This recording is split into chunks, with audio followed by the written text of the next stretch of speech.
Regarding second-hand cars, the word rebirth is thrown around a lot these days.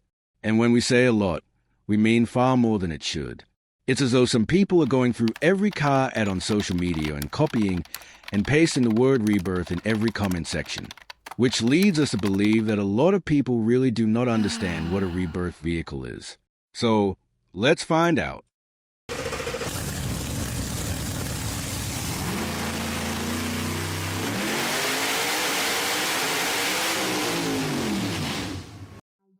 We will begin by obtaining definitions from some reputable sources, starting with the New South Wales Judicial Commission, which defines it as illegal activities to pass off stolen vehicles or those with stolen parts as legitimate.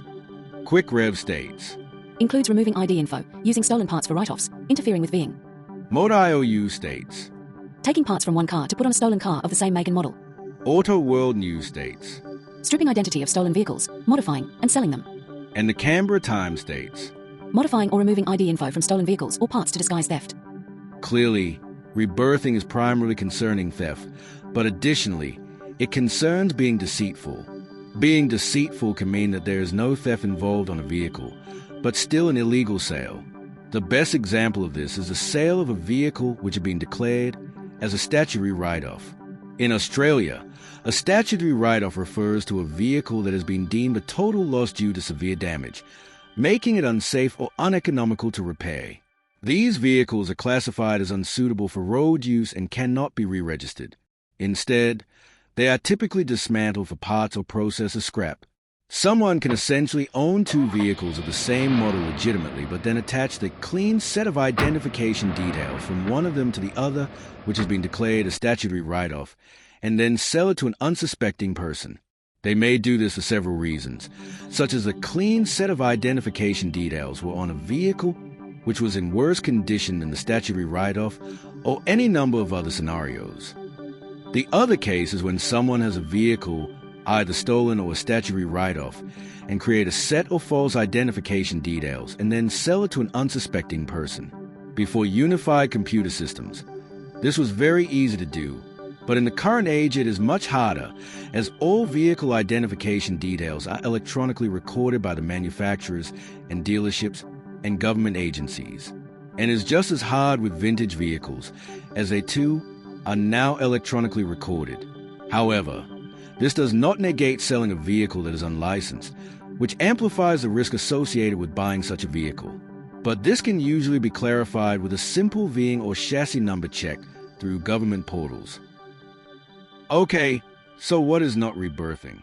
Rebirthing is often confused with repairing or restoring a written-off vehicle that has actually been declared a repairable write-off, which is 100% legal, as different to a statutory write-off. Also, legally owning 10 vehicles of the same model in various grades of condition, and then making one vehicle from the best part from all of them, then applying the identification details from any one of them to the finished product, is not rebirthing. What about identification numbers regarding tags and plates? New South Wales law states that A person is guilty of an offence if the person, without reasonable excuse, knowingly has possession of an identification plate not attached to the motor vehicle or trailer to which it relates. But what would be a reasonable excuse as to why identification plates, tags, and numbers need to be removed from a vehicle? They may need to be removed due to repairs or rebuilds. Repairs may include removing the section which the identification plates are attached to due to rust or damage. Rebuilds may include removing the identification plates to bring a vehicle up to concours condition for display in shows. The law does not state that it is illegal to sell or buy identification plates, tags, and numbers. Whether there is a reasonable excuse as to why someone would be doing so can only truly be determined by a court, should any individual instance be escalated to such a degree. The opinion of most people on social media is irrelevant and usually wrong. There are several overlapping and gray areas. Technically, a car could be rebuilt from the ground up starting only with the identification plates, tags, and numbers, as most vehicle manufacturers consider the numbers and plates as the actual vehicle, especially before 1990. This is in addition to the fact that all individual components and panels were replaceable and available through the vehicle manufacturer back in that time, which still is the case to some degree presently.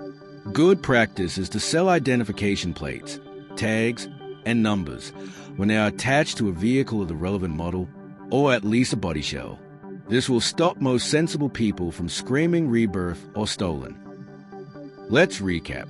Where are we at? In Australia, it is not illegal to sell or buy identification plates, tags, and numbers. It is not illegal to remove them or be in possession of them if you have good cause. It is not illegal to buy them and apply them to another vehicle you own of same model and Australian design rules compliance, known as ADR. Apart from the law, many manufacturers regard the identification plates, tags, and numbers as the actual vehicle. So, if they are placed on a vehicle of the same model and ADR compliance, then that is a vehicle which would then be considered as a legally rebuilt car and not an illegally rebirthed car. Rebirthing is illegal, which is the process of placing identification plates, tags, and numbers from one vehicle onto another that has been acquired illegally, or placing fake ID information on an existing vehicle, stolen or not.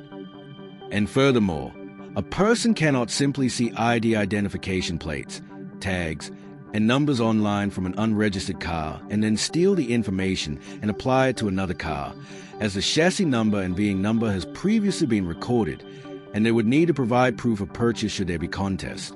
The best policy is honesty regarding identification info, but honesty or being deliberately deceitful falls under deferent act of law.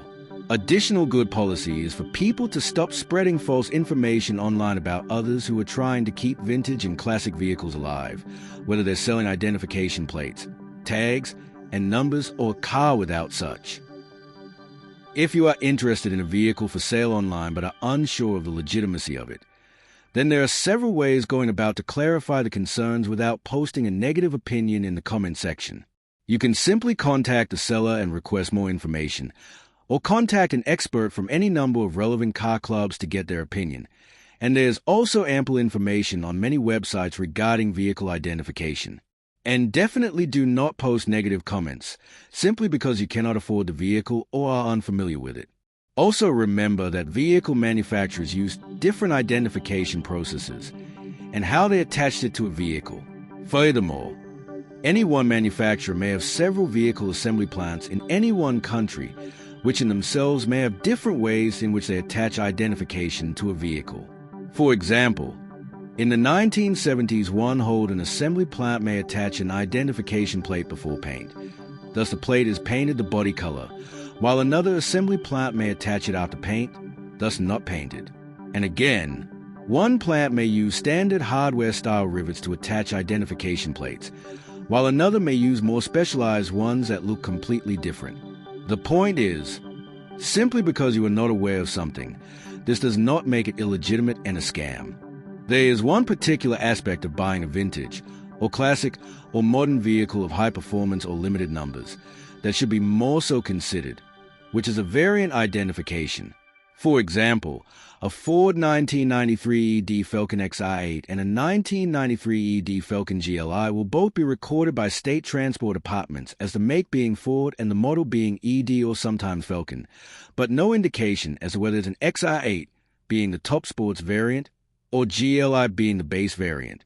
So, the GLI could be cosmetically changed to look identical to an XR8 and then sold as such, especially as the GLI could be optioned from new with the same V8 engine, making it very easy to convert to an XR8. This concern regarding variants applies to all makes and models until the current times, so how do we sort it? It is the identification plates, tags, and numbers that actually inform us of the variant and drivetrain specifications. This information will let us know if we are buying a Porsche 911 Turbo S or clone Carrera.